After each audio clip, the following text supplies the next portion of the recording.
Do not touch me. If you are here to use me too, then just leave. Elsie Mae said it before she even looked up. Her voice was raw. It was coarse. It was stripped of every last drop of hope. She was bent over a low wooden table in a sunburned Wyoming field. Her wrists were tied. Her ankles were bound. Her dress was pulled out of place by force. The wood beneath her was hot from the summer sun. The rope bit into her skin with every breath she took. The heat pressed down hard on her back, thick and unmoving, like a weight that would never lift. Back in the late 1880s, out here in Wyoming territory, a man could call almost anything family business. And most folks would look the other way. They always did. That was how things worked when the law was far away and neighbors kept their mouths shut. Elsie's legs trembled. Not from weakness. She was stronger than most gave her credit for. No, she trembled because she knew exactly what usually came next. She had learned that lesson too many times to count. Behind her, a man named Virgil May moved slowly, deliberately, like a man savoring control. To him, this was discipline. This was ownership. This was a lesson meant to last. He wore a black shirt and dark gray vest. His hair was as black as coal, and his eyes were colder than a winter creek. A hired hand stood nearby. His eyes were locked on the dirt. He was pretending not to see. That was what folks did around here. They pretended. They looked away. They told themselves it was none of their business. A woman from the neighboring ranch had whispered once about what went on at the May place. Then she fell silent, because silence was safer than truth in these parts. No one stepped in. No one ever did. Elsie swallowed hard. She spoke again. Her voice shook now, but she forced the words out anyway. Do not take advantage. Please, do not hurt me again. She waited for laughter, for rough hands, for pain. She waited for all the things she had come to expect from this world that had shown her so little kindness. Instead, there was silence. A shadow stretched across the field. Long and unmoving, hooves stood still near the fence line. Elsie turned her head just enough to see him. A man on horseback. He was older than Virgil, broad-shouldered. His beard was streaked with gray. He wore a white shirt under a brown vest, and his cowboy hat was the color of desert sand. His eyes were fixed on her. Not hungry, not curious, but hard with something she could not name. Thomas Granger had stopped without meaning to. He had been riding toward the town of Laramie. His mind had been on the road, on the freight he needed to haul, on the quiet life he had built for himself after walking away from everything he used to be. Then he saw the table, the ropes, the way the girl held herself like she was bracing for a blow she had already learned by heart. He did not speak. He only watched. Elsie misunderstood the stillness. She always did. Every time a man showed up, it meant more pain, more shame, more proof that no one in this world would ever help her without wanting something in return. Her breath hitched. She whispered now, almost pleading, "If you are thinking about it, do not. Please. I am not worth it." The words burned worse than the rope around her wrists. Years of being used had taught her one simple truth. Help never came without a price, and the price was always too high. Virgil finally noticed the stranger. Irritation flashed across his face. He stepped forward, blocking Thomas's view. "This is family business," he said sharply. His voice carried across the field like a warning. Thomas said nothing. His jaw tightened. His eyes never left Elsie. For a moment, the world seemed to hold its breath. The flies buzzed in lazy circles. The grass swayed in a breeze that offered no relief from the heat. Then Thomas turned his horse slowly, deliberately. He rode toward town without a word. Elsie felt something crack inside her chest. Hope, maybe. Or fear. She did not know which. All she knew was that the stranger was leaving. Riding away, just like everyone else who had ever seen what Virgil did to her. She watched the dust rise behind his horse until he disappeared over the ridge. Was that rider her last chance at freedom? Or had she just mistaken another predator for a savior? The sun beat down on her back and the rope stayed tight around her wrists. The hired hand kept his eyes on the ground. The neighbor woman was nowhere to be seen, and Elsie Mae learned once again that hope was the cruelest thing of all. If you are enjoying this story so far, take a moment to subscribe.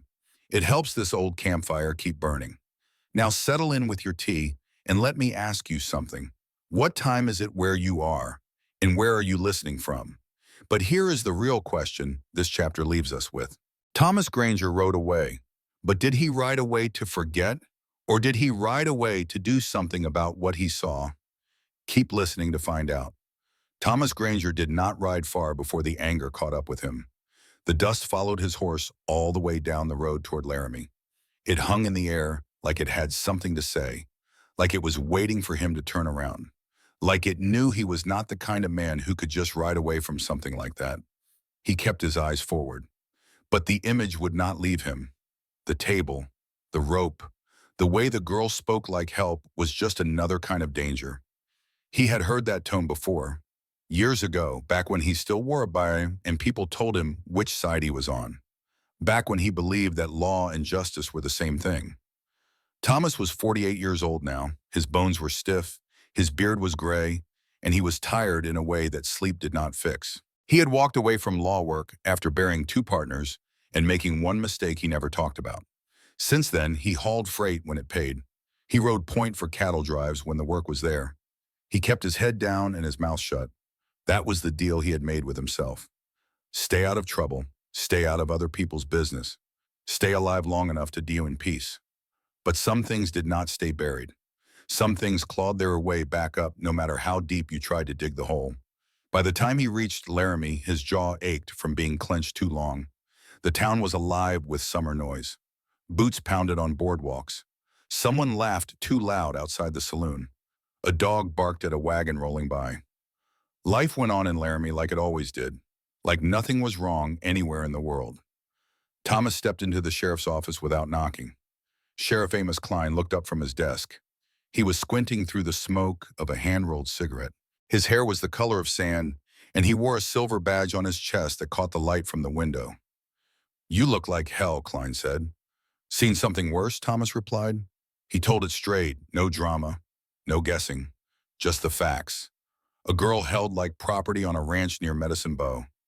Rope marks on her skin, witnesses who would not talk unless someone stood first. A man named Virgil May, who thought he could do whatever he wanted because no one ever told him otherwise. Klein listened. He tapped ash into a tin can on his desk. When Thomas finished, the sheriff leaned back in his chair and sighed. "You sure you want back into this kind of mess?" Thomas did not hesitate. She did not ask for it. That was the line that landed. Klein's eyes changed. He nodded once. Slow. Like he was making a decision he could not take back. He reached for a ledger on his desk. Then he hesitated, because paper meant responsibility. And responsibility made enemies out here, where the law was thin and the land was wide. He called in Deputy Carl Briggs to take notes. Briggs came in smiling, casual. Too casual for Thomas's liking. He had sandy brown hair and a badge that looked a little too shiny, like he polished it every morning to remind himself he had power. When Thomas mentioned the ranch, Briggs' eyes flicked away for half a second. Thomas noticed. He always did. "Family business," Briggs muttered under his breath. "That is what folks say." Thomas leaned forward in his chair. His voice was low but steady. "That is what folks say when they want it to keep happening." The room went quiet. Outside, a church bell rang the hour. Inside, Klein closed the book slowly. His fingers lingered on the cover like he was weighing something heavy. "We will need a warrant," Klein said finally, "and someone willing to stand by their words. And we will need the justice of the peace to put his name on it. Otherwise, it will not hold for 10 seconds in court." Thomas thought of the girl again, the way she told him to leave. Not angry, just tired. Like she had given up expecting anything good from anyone. "I will stand," Thomas said. He stood up and put his hat back on. He turned to go. Briggs watched him with a look that did not sit right. It was the kind of look a man gives when he knows something you do not, when he is already planning his next move. Thomas felt it in his back like a hand pushing him out the door. He stepped outside into the sun. He stood on the boardwalk for a long moment, watching the town go about its business, watching people walk by like the world was simple, like right and wrong were easy things to sort out. But Thomas knew better. If he did this by the book, the rancher would see it coming. Virgil May would have time to hide the evidence, time to threaten the witnesses, time to make sure that girl never said a word against him. And if Thomas did not do it by the book, If he went out there alone and took matters into his own hands, then the girl would pay for it. Virgil would make sure of that. So which choice would cost more before this was over? Thomas started walking toward the church at the end of the street. He needed allies, people who would stand with him when the time came, people who were not afraid of Virgil May. And he had a feeling those people were going to be harder to find than he hoped. Thomas did not sleep much that night. He lay on a narrow cot at the back of the livery stable. His boots were still on. His eyes were fixed on the ceiling like it might give him better answers than his own tired mind. Every time he shut his eyes, he saw that field again. The table in the sun, the ropes cutting into pale skin, the way Elsie May held her body so still, like moving would only make things worse. He heard her voice too, quiet and scared at the same time. Do not touch me. I am not worth it. Morning came hot and bright, the kind of Wyoming summer morning that made coffee taste like dust and shade feel like a blessing. Thomas washed his face at the pump behind the stable. The cold water helped clear his head. He dried off with a rag that smelled like horse sweat and started walking toward Main Street. He went straight to Sheriff Klein's office. Klein was already there, hat on, pencil moving across paper. He looked up when Thomas walked in. All right, Klein said. If we are doing this, we are doing it clean. Clean is fine, Thomas replied. Fast is better. Klein nodded slowly. Fast needs proof. That is the problem.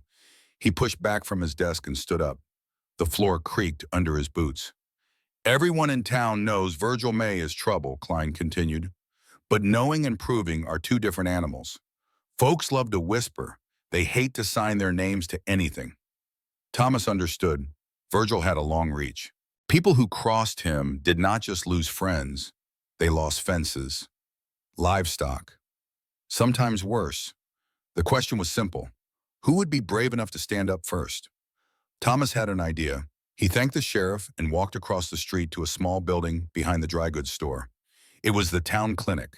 The sign out front said Dr. A. Pierce in faded letters. Inside, a woman was boiling instruments and humming a tune to herself. She had auburn hair pinned up in a neat bun and wore a white blouse with a clean apron. Her name was Dr. Annie Pierce, no relation to anybody important, as she liked to say. Thomas tipped his hat and kept his voice low. Doc, if a young woman showed up here with rope marks and bruises, would you write it down? Dr. Pierce did not even blink. She set down the instrument she was cleaning and looked at him with steady eyes. Son, I write down everything. That is how I stay alive in a town full of secrets. Thomas nodded. He asked one more thing. If she comes in, will you keep her safe? Dr. Pierce picked up her coffee cup and took a slow sip. Then she gave him a look that felt like a slap and a blessing at the same time. I will put her in the back room, she said, and I will lock the door. Now get out there and do whatever it is you are planning to do. Thomas almost smiled. Almost. He walked out of the clinic and headed toward the other end of town. The church sat at the end of the main road. It was small, white-painted wood, a steeple that needed fixing. But it was the kind of place where people talked when they would not talk anywhere else. Reverend Samuel Cole was sweeping the porch, slow and steady, like a man who had all the time in the world and none of it at the same time. He had light blonde hair and wore a black coat with a white clerical collar. Thomas stopped at the bottom of the steps. Reverend, Mr. Granger. The Reverend leaned on his broom. What brings you to the house of the Lord this fine morning? Thomas told him. Not everything, just enough. A girl in trouble. A rancher who thought he was above the law. Witnesses who were too scared to speak. The Reverend listened without interrupting. When Thomas finished, Cole sighed and looked out toward the horizon. I have heard things, he said quietly. Whispers. Stories that do not get told in full. Hearing is not enough, Thomas replied. I know. Cole turned back to face him. You need somebody to stand. Thomas nodded. The Reverend was quiet for a long moment. The wind picked up a little, rustling the leaves of the old oak tree beside the church. People will stand when they believe they will not stand alone, Cole said finally. And even then, some will still back out at the last minute. That is human nature. Fear is a powerful thing. Thomas took off his hat and turned it in his hands. What about you, Reverend? Will you help? Cole set down his broom. He walked inside the church and came back out with a piece of paper and a pencil. I keep records of everyone who comes through these doors, he said. Baptisms, funerals, confessions that I am not supposed to remember, but do anyway. He handed the paper to Thomas. There are 3 names here. People who have seen things at the May Ranch. People who might talk if they knew someone else was willing to talk first. Thomas looked at the paper. The first name was Ruth Jennings, a woman who traded eggs with Virgil's ranch. She had seen things during her visits that kept her up at night. The second name was Billy Hawkins, a ranch hand who quit working for Virgil last spring. He still walked with a limp from something that happened before he left. The third name was Charlie Potts, a young man who delivered feed to the ranch every few weeks. He always came back pale as flour, like he had seen a ghost. Thomas folded the paper and put it in his vest pocket. Thank you, Reverend. Cole nodded. He picked up his broom again. There is one more thing, he said. I have a wagon out back, flour sacks, some hymn books. If you ever need a reason to visit that ranch without raising suspicion, well, nobody questions a preacher bringing a little church kindness to the folks out in the country. Thomas understood. He tipped his hat and walked away. By noon, he had talked to Ruth Jennings. She was nervous. Her hands shook when she spoke, but she confirmed what Thomas already knew. She had seen bruises on Elsie May that no accident could explain. She had heard screaming from the barn that made her want to run away and never come back. Will you sign a paper saying so? Thomas asked. Ruth's face went pale. I have a husband. I have children. Virgil knows where we live. Thomas leaned forward. So does the sheriff. And so do I. Ruth was quiet for a long time. Finally, she nodded. If someone else signs first, then I will. It was not perfect, but it was a start. Thomas found Billy Hawkins at the blacksmith shop, helping with the forge. Billy was young, maybe 25. He had a scar on his forearm and a limp in his left leg. His eyes had the haunted look of a man who had seen too much. You worked for Virgil May, Thomas said. It was not a question. Billy's face tightened. I do not work there anymore. I know. I am not asking you to go back. I am asking you to tell the truth about what happened there. Billy set down the hammer he was holding. His hands were shaking. He beat me, Billy said. His voice was barely above a whisper. Told me if I ever talked about what he did to that girl, he would kill me and dump my body in the river where nobody would ever find it. Thomas nodded slowly. He is not going to kill anybody. Not if we stop him first. Billy looked up. There was fear in his eyes. But there was something else too. Something that looked like hope. You really think you can stop him? I think we have to try. Thomas put a hand on Billy's shoulder. And I think you know that too. Charlie Potts was the hardest to find. He lived on a small farm outside of town with his mother. When Thomas arrived, the young man was sitting on the porch, staring at nothing. He did not speak at first. Thomas sat down beside him and waited. Finally, Charlie said, I saw what he did to her. One time, through the barn door. She was crying and he was laughing and I just ran. I ran back to my wagon and I drove away as fast as I could. His voice cracked. He was just a kid, maybe 19 or 20. I should have helped her, Charlie continued. I should have done something. But I was scared. I am still scared. Thomas looked at him for a long moment. Being scared does not make you a coward, he said. Running away does not mean you are weak. It means you survived. And now you have a chance to make things right. Charlie wiped his eyes with the back of his hand. What do you need me to do? Tell the truth. When the time comes, stand up and tell the truth. Charlie nodded slowly. Okay, I will do it. Thomas rode back to town as the sun started to dip toward the mountains. He had 3 witnesses now. 3 people willing to stand. 3 voices that could tip the scales toward justice. He went straight to Sheriff Klein's office and handed over the list. Klein read the names, then he quietly shut the office door. Deputy Briggs was out front, laughing with a man from the saloon, acting like the world was simple and nothing was wrong. Thomas watched him through the window and felt that same unease pushing at his back again. Klein lowered his voice. Briggs has been friendly with Virgil for a long time. You should know that. Thomas nodded. I noticed. Klein slid a paper across the desk. It was a warrant request, half filled out. Get me 1 witness on record today, Klein said, and I will sign this and ride out before sundown. Thomas picked up his hat and headed for the door. Then I am going to get her out. Long enough to speak, long enough to matter. The sun was getting low.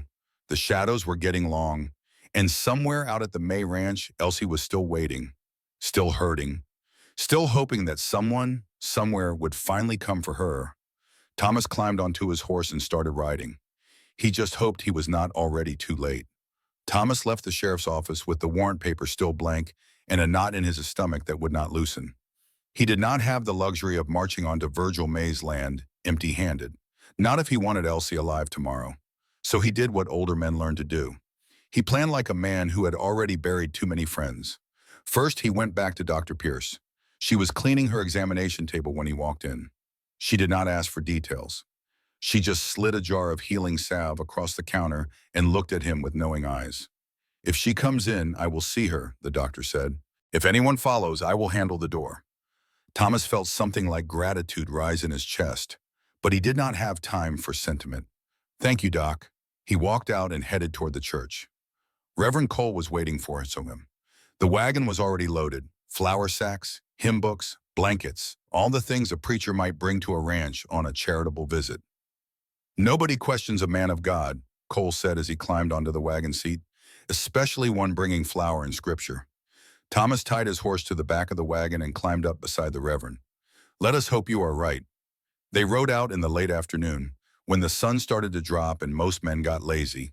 The road toward Medicine Bow was long and flat and bright, with heat rippling off the dirt like a mirage that never got closer. Thomas watched the horizon. His mind ran through every possible outcome. Most of them ended badly, but some of them ended with Elsie free, and that was enough to keep him riding. When the ranch came into view, Thomas felt his chest tighten. He saw the same fence line from before, the same open field where he had found Elsie tied to that table, the barn where she had emerged just yesterday, broken and bent and hopeless. He said a quiet prayer, plain and simple. He was not a religious man, but desperate times called for desperate measures. "Please do not let me be too late." Virgil May was waiting for them at the gate. He stood on the porch of the main house with a rifle across his arms. His black shirt was open at the collar. His dark hair was slickened back, and he was smiling, the kind of smile that did not reach his eyes. Deputy Briggs was there too, leaning on a fence post, acting casual, acting like he belonged there. Thomas felt his blood go cold. Briggs had ridden ahead. That meant Virgil had time to prepare, time to hide evidence, time to threaten anyone who might talk. The plan was already falling apart. Reverend Cole spoke first. His voice was friendly, harmless. "Evening, Virgil. Just bringing a little church kindness. You know how it is. The Lord wants us to look after our neighbors." Virgil did not move from the porch. His eyes slid past the Reverend and locked onto Thomas. "You again." His smile widened, but it was sharp as a knife. "This is getting personal." Thomas nodded like they were talking about the weather. "It is." A long silence stretched between them. The horses shifted their weight.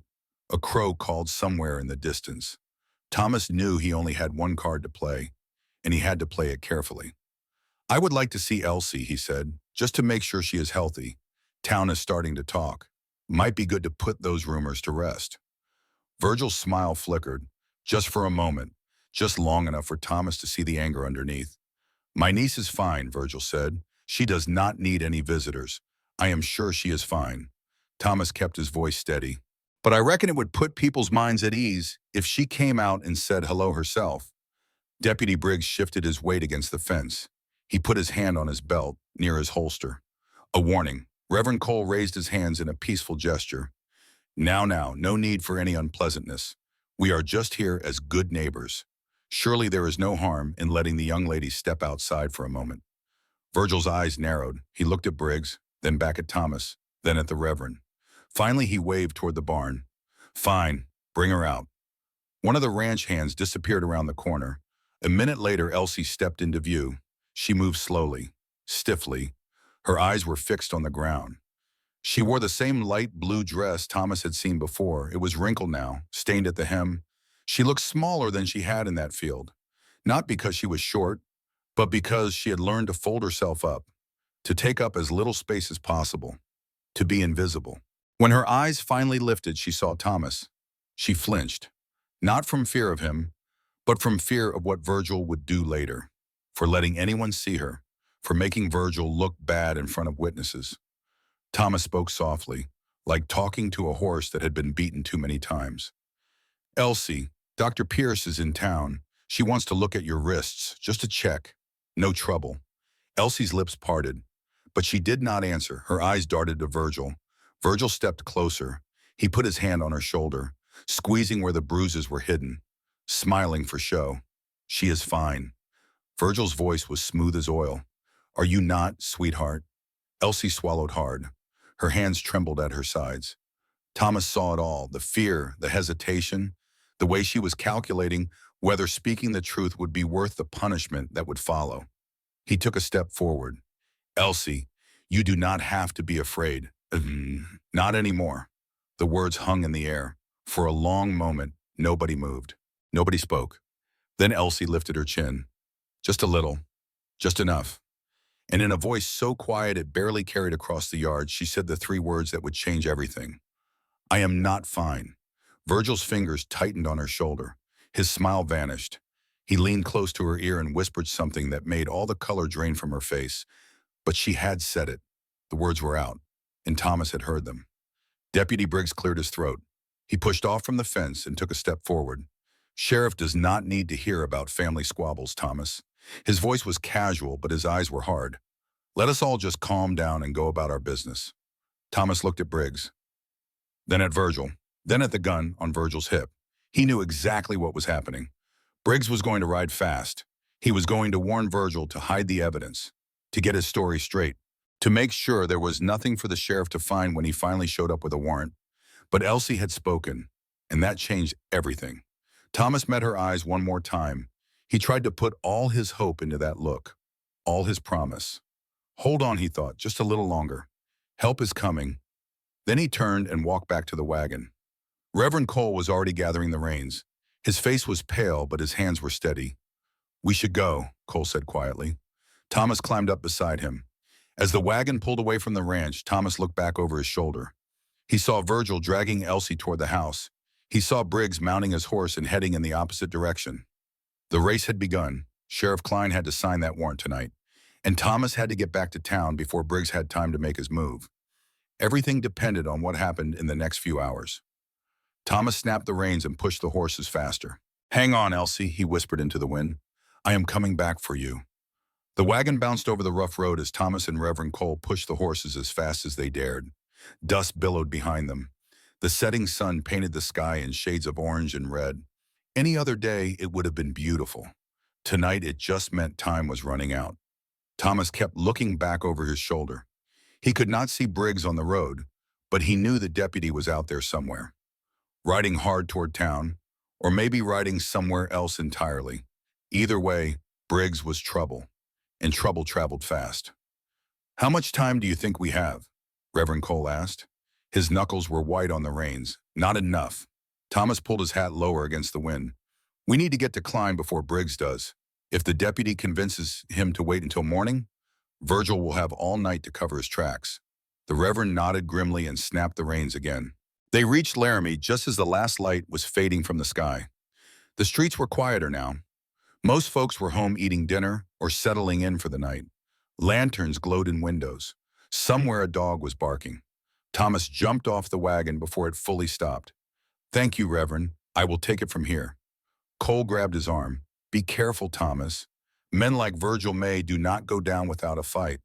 Thomas nodded. I know. He ran toward the sheriff's office. His boots pounded on the wooden boardwalk. His heart pounded even faster. When he burst through the door, Sheriff Klein looked up in surprise. He had been packing up for the night. His coat was on. His hat was in his hand. What happened? Klein asked. Thomas caught his breath. She spoke. Elsie May. She said she was not fine. Right there in front of Virgil and Briggs and the Reverend. She is ready to testify. Klein's eyes widened. Briggs was there? At the ranch, acting like he belonged. Thomas leaned on the desk. He is working with Virgil. I would bet my life on it. Klein was quiet for a long moment. His jaw tightened. Then he nodded slowly. I suspected as much. He set down his hat. But suspecting and proving are two different things. Thomas slammed his hand on the desk. She spoke, Sheriff.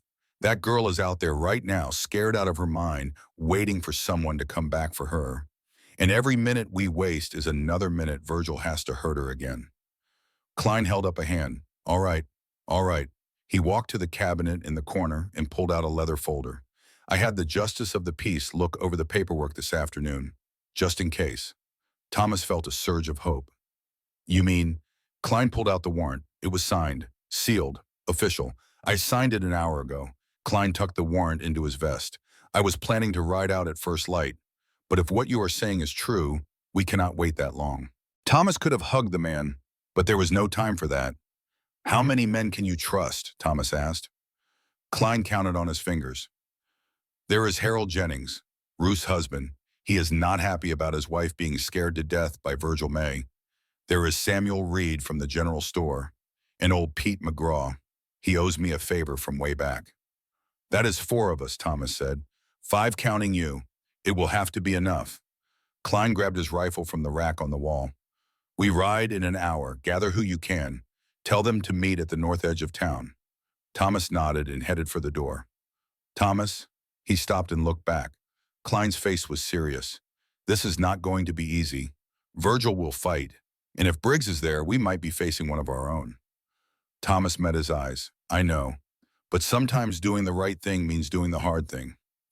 He walked out into the night. The next hour was a blur. Thomas went door to door, gathering the men Klein had named. He explained what they were walking into, what was at stake, what could go wrong. Not all of them said yes. Harold Jennings hesitated. He had a wife and children to think about. But then Ruth stepped forward.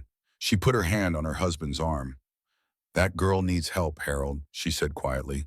The same way I would need help if I was in her place. Harold looked at his wife for a long moment. Then he nodded. All right, I am in. Samuel Reed did not hesitate at all. He was a big man with a thick beard and hands like shovels. I have been waiting for someone to stand up to Virgil May for years, he said. Count me in.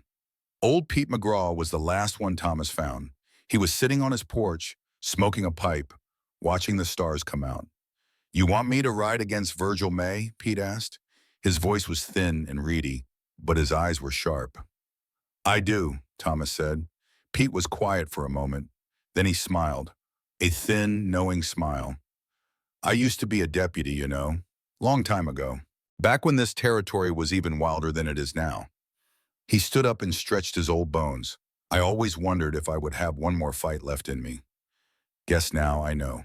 By the time the moon was high in the sky, 5 men were gathered at the north edge of town. They had horses, they had rifles, they had the law on their side. Most importantly, they had the will to do what needed to be done. Sheriff Klein looked at each man in turn. We are riding to the May Ranch to serve a warrant for the arrest of Virgil May on charges of assault and unlawful restraint. We are going to do this by the book. But if anyone tries to stop us, we will be ready. The men nodded. Thomas felt something he had not felt in a long time. Hope. Real hope.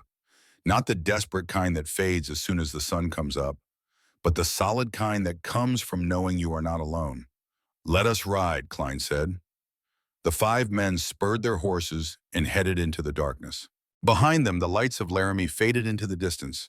Ahead of them, the road stretched toward Medicine Bow, toward Virgil May, toward whatever was waiting at the end of this long night.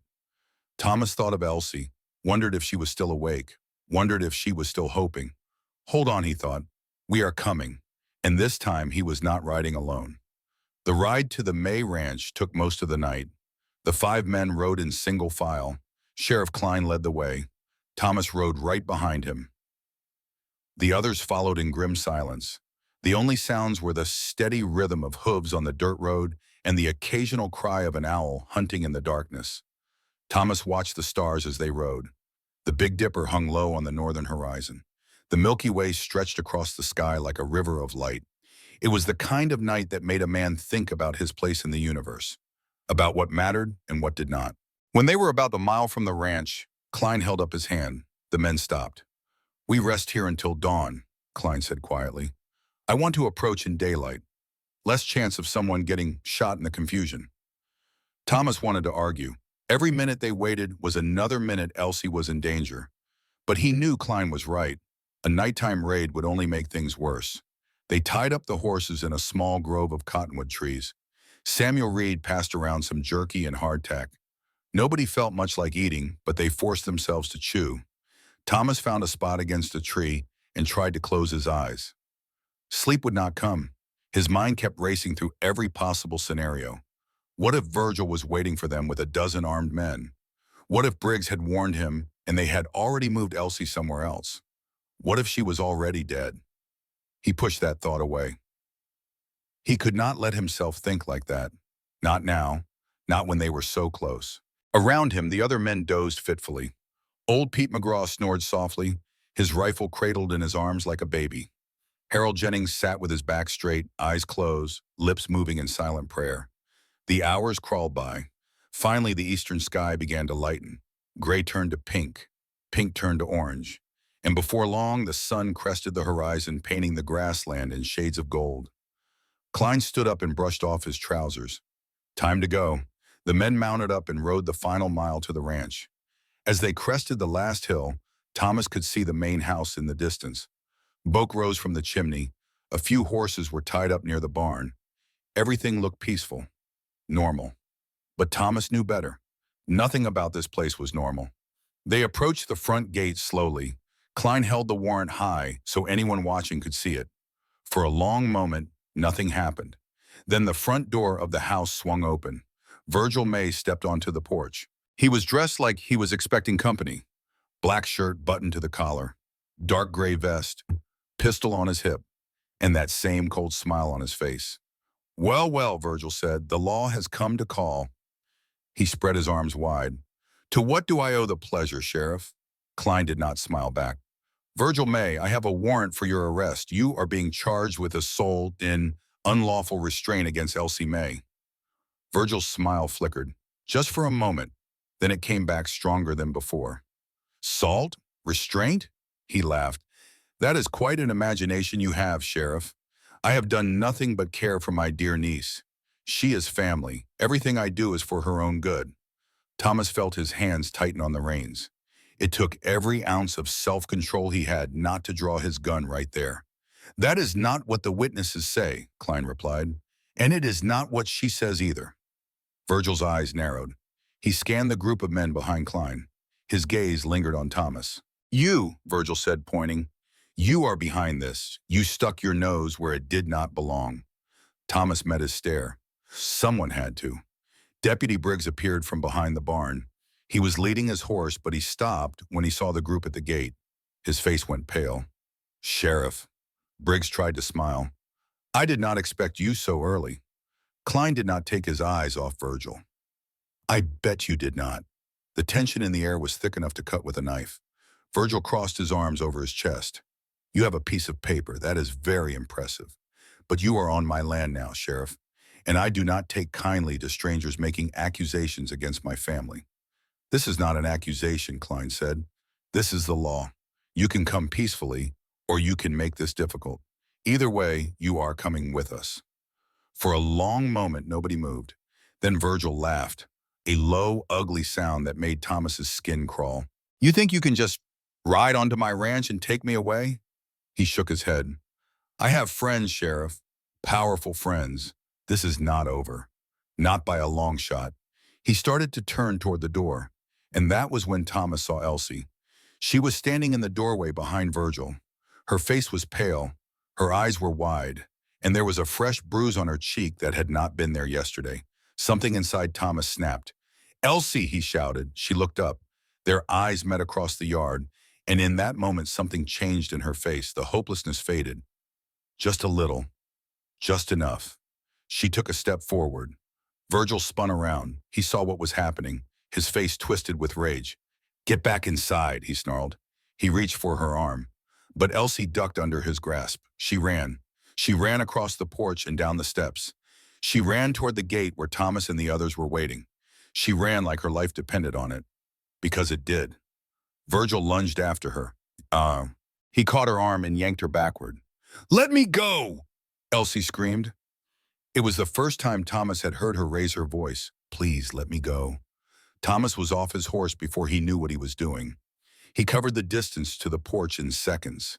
He grabbed Virgil's wrist and twisted. The rancher yelped in pain and released his grip on Elsie. She stumbled away, falling into the dust. Thomas stood between her and Virgil. "This is over," Thomas said. His voice was low and steady. "You are done hurting her." Virgil's face was red with fury. He drew back his fist and swung. The punch caught Thomas on the side of the head. Stars exploded in his vision. He stumbled but did not fall. Then he swung back, his fist connected with Virgil's jaw. The rancher staggered backward, crashing into the porch railing. It was not a pretty fight. It was not a fair fight. It was two grown men in the dust, boots slipping, fists thudding. The kind of fight that leaves you sore for a week and proud for a lifetime. Virgil reached for his pistol. Sheriff Klein cocked his rifle. "Do not," Klein said. That single word carried the weight of the law. For the first time in years, Virgil hesitated. Briggs tried to step forward, tried to say something about family and misunderstanding and how this was all just a big mistake. Klein turned on him, sharp and cold. "Step back, deputy." Briggs did not move. So Klein's men did it for him. Harold and Samuel grabbed Briggs by the arms and pulled him away. The badge on his chest suddenly looked a lot smaller than it had a minute ago. Virgil was cuffed and dragged down the porch steps. He kept spitting threats, promises, all the usual noise that weak men make when their power's gone. But Thomas was not listening. He was already kneeling beside Elsie in the dust. "Are you all right?" he asked softly. She looked up at him. Her eyes were filled with tears. But she was not crying from sadness. "You came back," she whispered. Her voice cracked. "I did not think anyone would ever come back." Thomas helped her to her feet. "You are safe now," he said. "I promise." And for the first time in years, Elsie May allowed herself to believe it. The ride back to Laramie was quiet. Virgil May sat in the back of a wagon, his hands cuffed in front of him. He had stopped spitting threats somewhere around the first mile. Now he just stared at the horizon with cold, dead eyes, like a snake that had finally been caught. Deputy Briggs rode beside the wagon under guard. His badge had been taken away. His gun had been confiscated. The man who had walked with such confidence just yesterday now looked like a shadow of himself. Thomas rode next to the wagon where Elsie sat wrapped in a blanket. Dr. Pierce's wagon had arrived at the ranch just after dawn. The Reverend had sent word the night before, and the good doctor had set out before the sun was up. Now Annie Pierce sat beside Elsie, gently tending to the bruises on her wrists and the cut on her cheek. "You are going to be fine," the doctor said softly. "These will heal." Elsie did not respond. She just stared at her hands in her lap, like she could not quite believe what was happening. Thomas understood.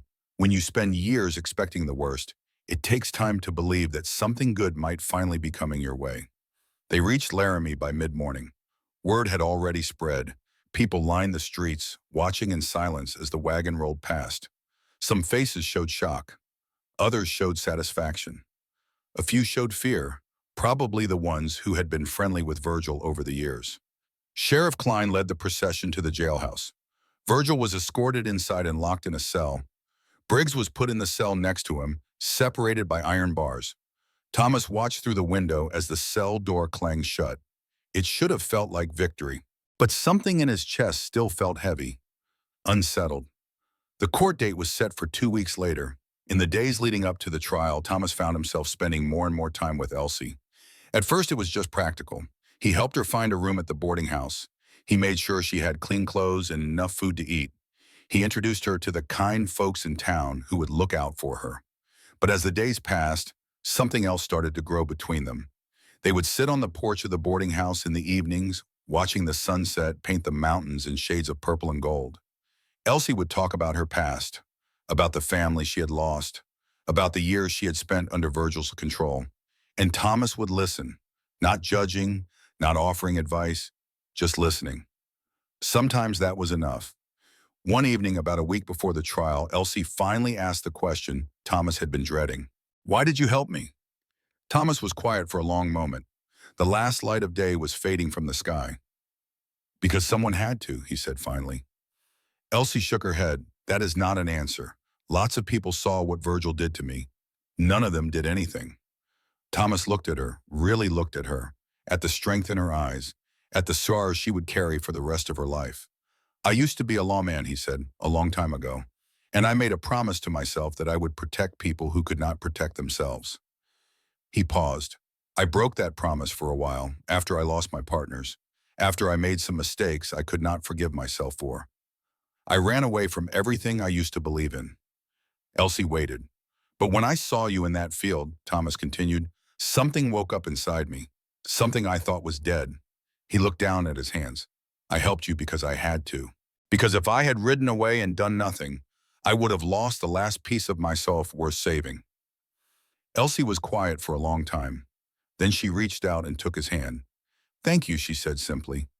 They sat there together as the stars came out, two broken people beginning to heal. The trial did not go smoothly. Virgil May had lawyers, expensive ones.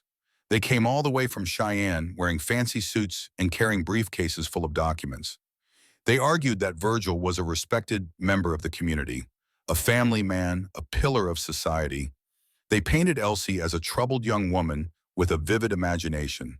They suggested that Thomas was a disgraced former lawman with a personal vendetta. One witness got scared and did not show up. Ruth Jennings came, but her voice shook so badly that the jury had trouble understanding her. Charlie Potts did his best, but the lawyers twisted his words until even Thomas was not sure what he was saying. Billy Hawkins was the strongest witness. He showed the jury the scars on his arm. He described in detail what he had seen at the ranch. He did not back down, even when the lawyers tried to intimidate him. In the end, it came down to Elsie. She took the stand on the third day of the trial. Her hands were shaking, her face was pale, but her voice was steady. She told her story, all of it. The years of abuse, the times she had been tied up and beaten, the nights she had prayed for death because it seemed easier than living. When she was finished, there was not a dry eye in the courtroom. The jury deliberated for 4 hours. They found Virgil May guilty of assault, but not of the more serious charges. He was sentenced to 2 years in the territorial prison. He would pay a fine.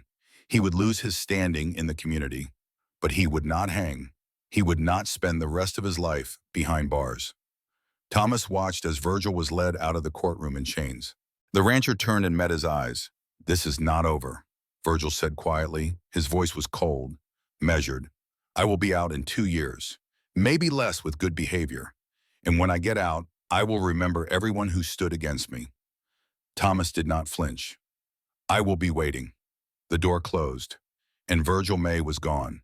It was not a clean victory. It was not enough. People argued about it in town like they argued about the weather. Some said justice had been served. Others said Virgil got off easy. A few whispered that the lawyers had been paid off, that the system was rigged from the start. But for Elsie, it was enough. She did not have to live in fear anymore. She did not have to hide.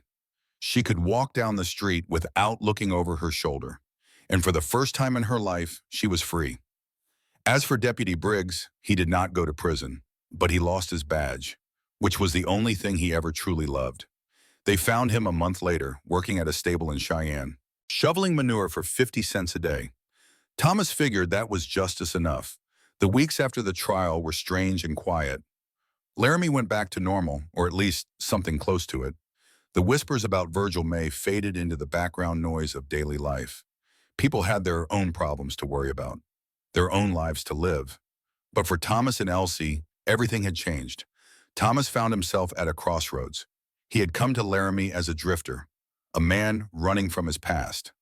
Now he had to decide what kind of future he wanted. One evening, about a month after the trial, Sheriff Klein found Thomas sitting on the porch of the boarding house. "Mind if I sit?" Klein asked. Thomas gestured to the empty chair beside him. Klein lowered himself into the seat with a sigh. His badge glinted in the fading light. "I have a job for you," Klein said. "If you want it." Thomas raised an eyebrow. "I thought I was done with law work. So did I." Klein smiled slightly. "But you proved something out there, Thomas. You proved you still have what it takes." Thomas was quiet for a long moment. "What kind of job?" "Deputy," Klein said. "The town needs someone they can trust. Someone who is not going to be bought off by the first rancher with a bag of gold." He paused. "Someone like you." Thomas thought about it. He thought about the years he had spent running, the years he had spent trying to forget who he used to be. And he thought about Elsie, about the way she looked at him like he was a hero, like he was someone worth believing in. Maybe it was time to start believing in himself again. I will think about it, Thomas said finally. Klein nodded. Take your time, but do not take too long. I am not getting any younger. He stood up and walked away into the gathering dusk. Thomas sat alone on the porch, watching the stars come out one by one. A few days later, Elsie came to find him. She looked different than she had when he first met her. The shadows under her eyes had faded. The tension in her shoulders had eased. She walked with her head held high, like someone who was no longer afraid of the world. Can we talk? She asked. Thomas nodded and gestured for her to sit. Elsie lowered herself onto the porch step.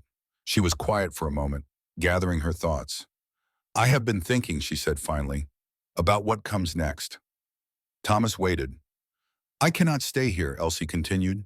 Her voice was steady, but there was a tremor underneath. Not because I am afraid, but because this place has too many memories. Every time I walk past the general store, I think about Virgil. Every time I see the road to Medicine Bow, I remember what happened there. Thomas understood. Some wounds needed distance to heal. Where will you go? He asked. I have an aunt in Oregon, Elsie said. My mother's sister. She wrote to me once, years ago, after my parents died.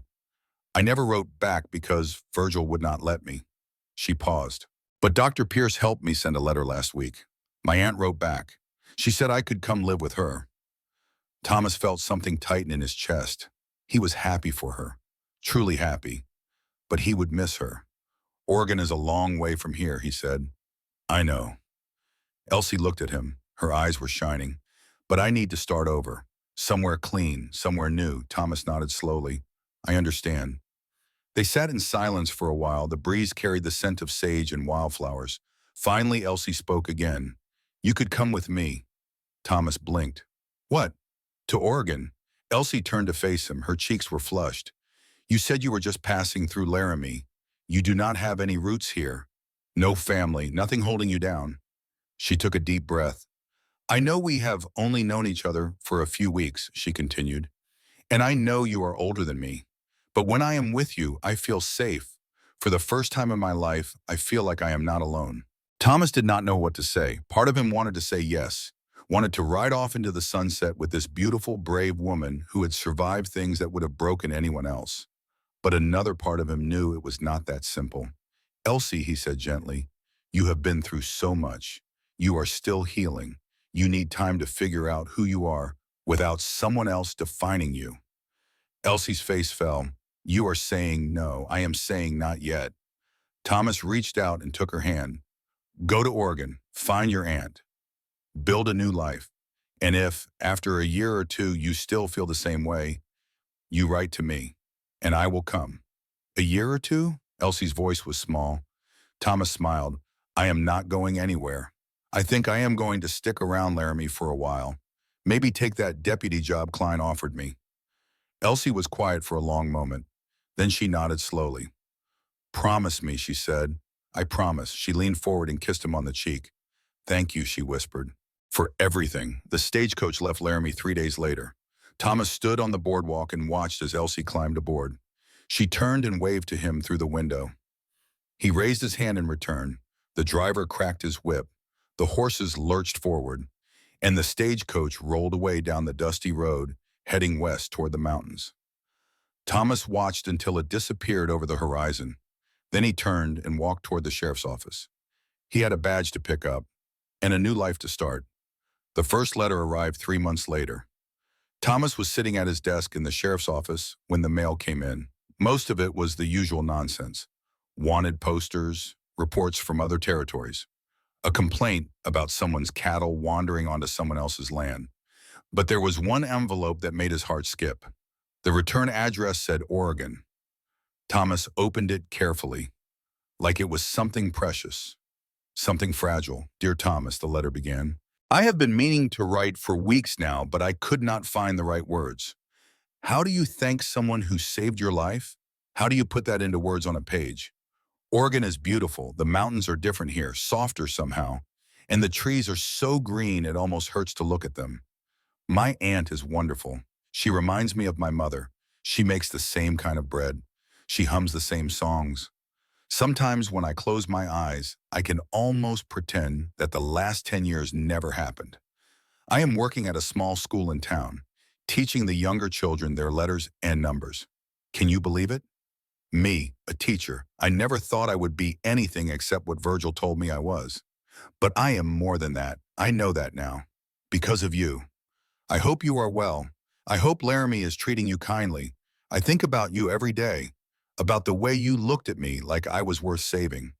Write back when you can. Yours, Elsie. Thomas read the letter 3 times. Then he folded it carefully and tucked it into his vest pocket, close to his heart. That night he sat down and wrote his reply. Dear Elsie, your letter made an old man very happy. I am glad you found your aunt. I am glad Oregon is treating you well. And I am not at all surprised that you are a teacher. You always had more strength in you than you knew. Laramie is much the same as it ever was. Klein promoted me to senior deputy last month.